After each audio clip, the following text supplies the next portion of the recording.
you. Yeah, yo. There whenever it matters, and even more when you feel like it doesn't. Protect you so you never feel like you wasn't. Know I'm right alongside you. Either that or I'm behind you, but always got you. End of discussion, nothing means more. First one to offer is shoulders for what you reach for. Thought I saw the eyes of the world until I seen yours. And know that I ain't see a better view yet. I'm with whatever, so don't ever you fret. Know that you covered, not a hurdle or a heartbreak. A change what a partake, cause none of them won't ever get comfortable in your walkway. My job is to aware you, fully loaded, prepare you for all of the above that I'm never letting get near you. But still in all, give you every advantage I found.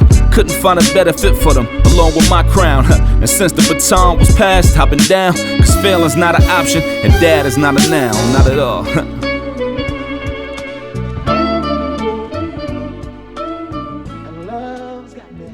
Welcome to another episode of Dad is Not a Noun. My name is Ishmael, changing the narrative for men of color and fatherhood, but also changing the narrative about the things I care about.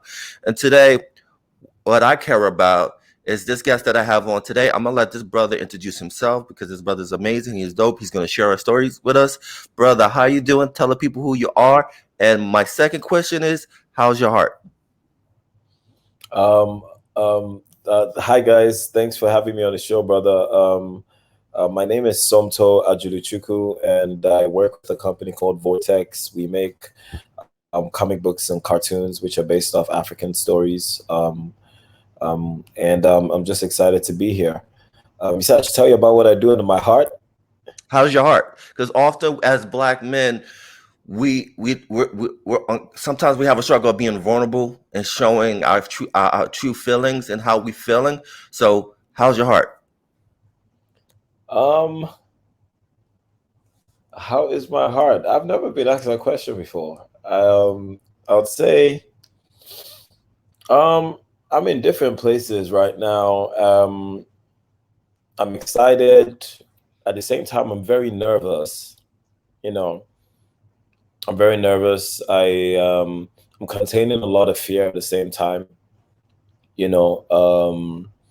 and sometimes I guess dealing with all this moving parts all at the same time, sometimes a bit overwhelming.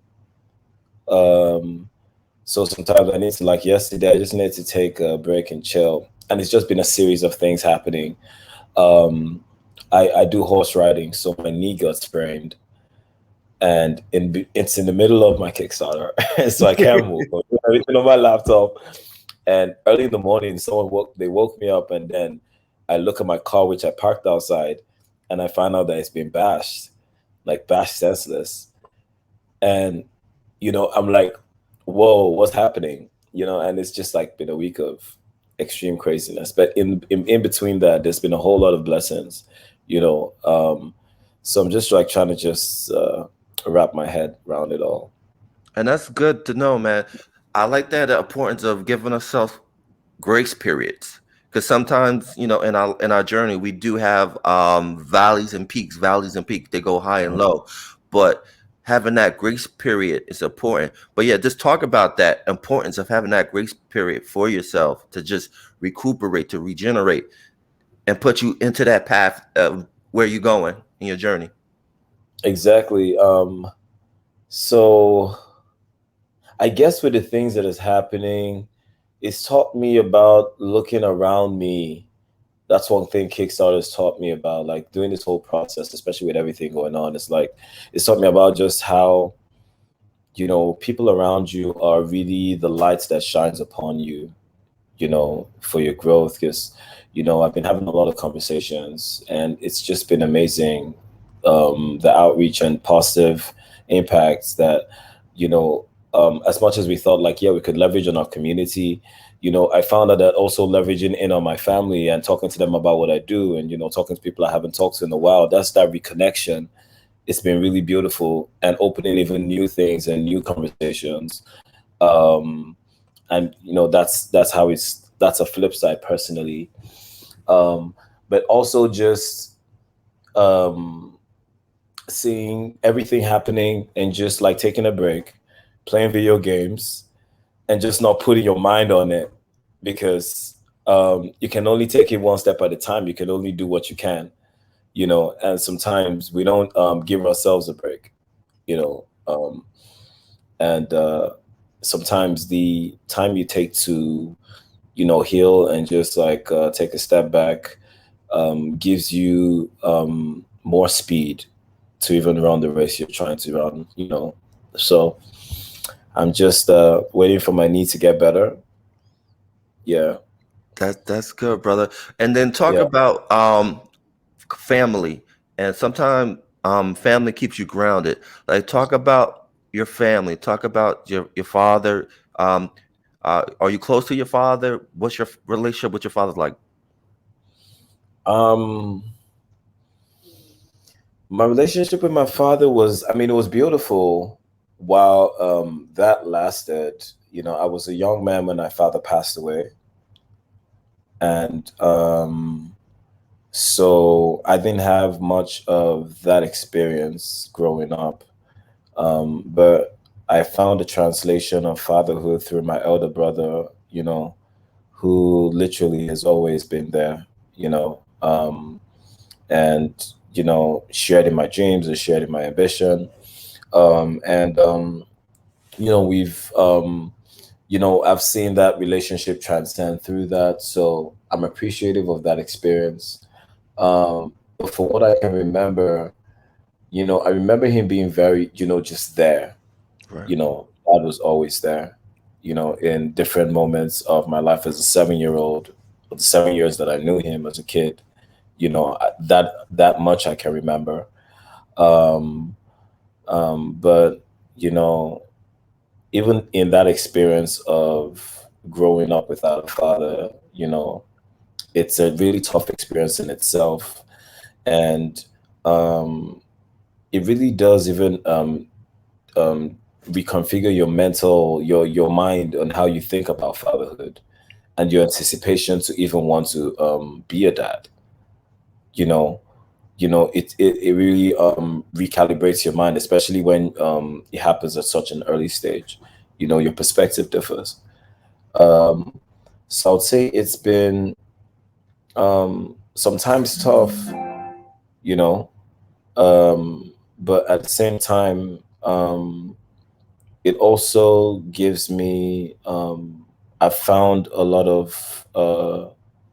I found a lot of fatherly love in a lot of friends, you know, and I found that in family and uncles, you know, and I'm in that position where I can be vulnerable with them because they understand where they need to be in my life, you know, and you know that's why the importance of family is so important, because the roles that we all play as family in each other's lives, it moves around, you know, it's like chess, you know, sometimes it plays the defensive, sometimes it plays the offensive, and it's just like different pawns, and you know they move around in different positions, you know, and today you might need to be elder brother to your sister, and tomorrow you might need to be her sister and listen, you know, and cry with her, you know. So that role kind of varies, and I guess that's something I figured out when, um, you know, losing my dad, to kind of not let that void be open, but like fill it up with the family that I have. And do you feel like, because what's interwoven in Nigerian and the different tribes culture is the spiritual connection. So do you feel like that spiritual connection with your father drove you into where you're at today as a content creator, creating comic books, storytelling, and animation? Um, yeah, I would say definitely that. Like, I mean, from as young as I can remember, he got us comic books. I remember having the Batmans, the Spider-Mans as a little kid. I had the Spider-Man yo-yo, and it's like you know, it was like the Spider-Man head, and it was a yo-yo. I remember having that. So all those kind of like planted a seed in my mind, you know, which developed years after to become wanting to see these characters in our likeness, within our culture, speaking our language, you know, and I guess so. It's an evolution of some sorts. Also, even just growing up with my elder brother, having that experience of him loving comic books and the music he listened to and the books he read, that kind of set you on your path as well, because that's the content that you're growing up on, playing Final Fantasy, watching him play Final Fantasy, just going through that creative process. There was a lot I soaked in. Yeah. And I think that's important. And what I love is that you're staying rooted to tradition, because often, being in that world, you're so influenced by the Western world, like your Superman, your Batman, your Wonder Woman, etc., etc. So talk about that, the importance of having the Western. I recognize that there are superheroes there in Africa that the Western need to know.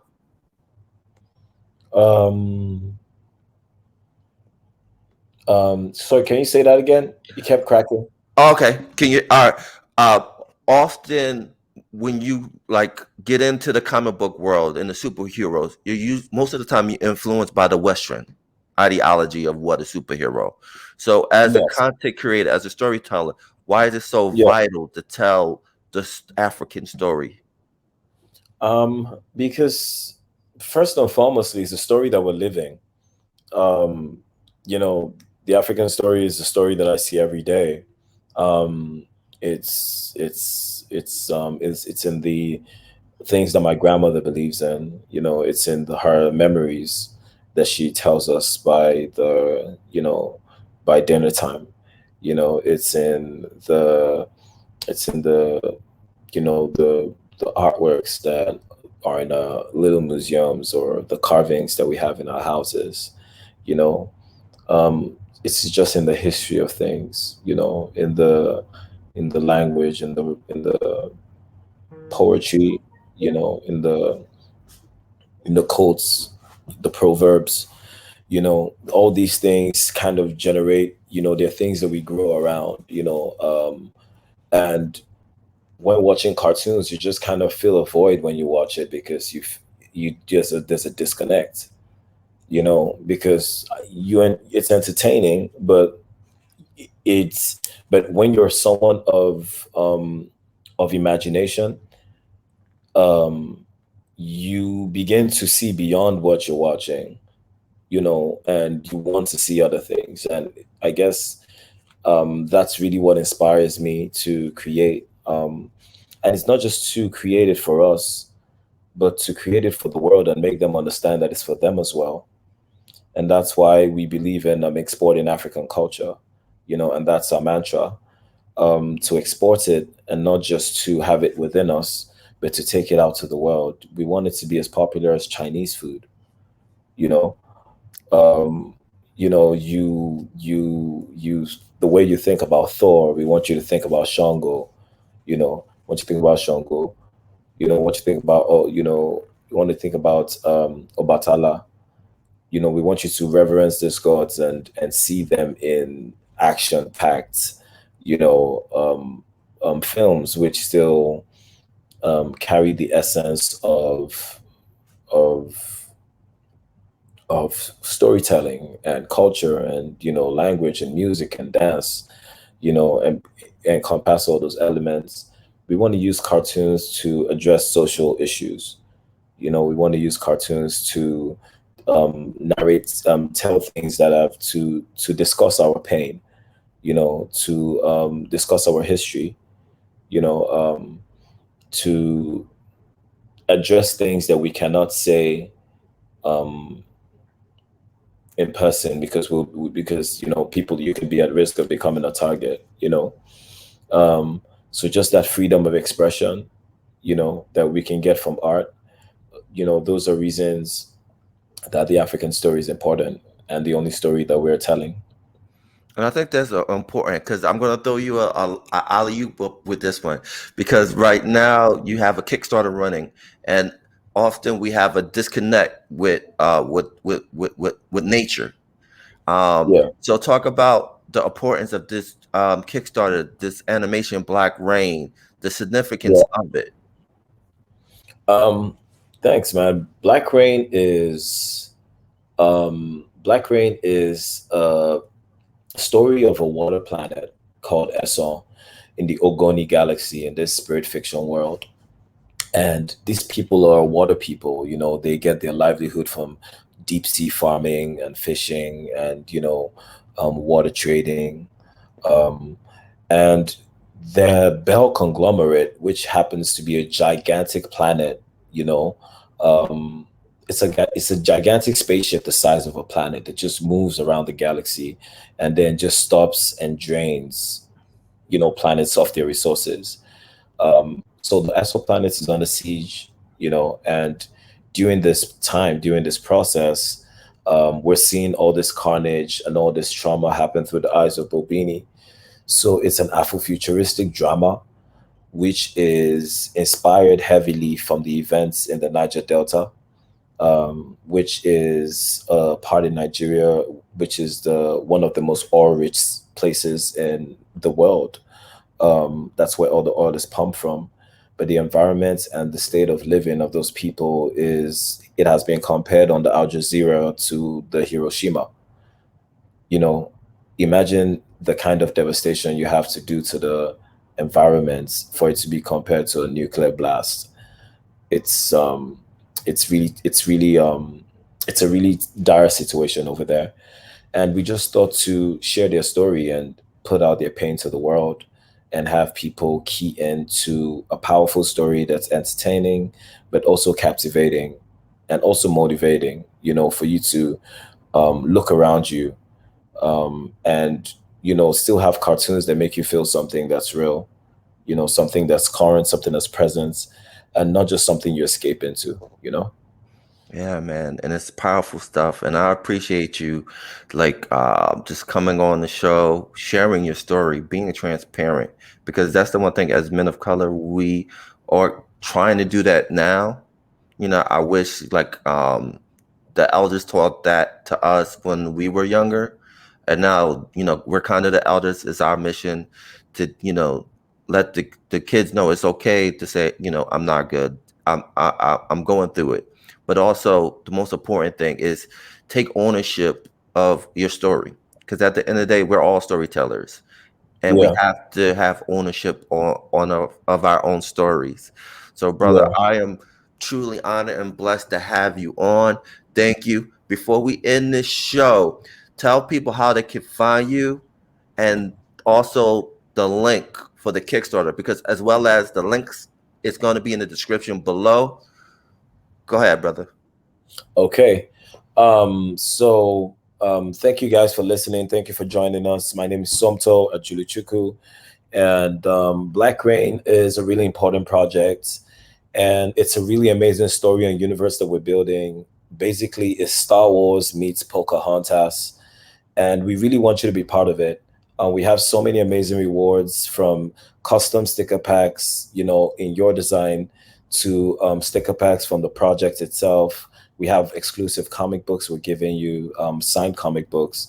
We have production sessions with Rad Seacrest, who created Keep On the Age of Wonder Beasts, Andy Kong, who storyboarded Powerpuff Girls, and Chris Amick, who wrote Final Space. So it's a really interesting package, and if you join us on the journey, it's something that you're going to thoroughly enjoy.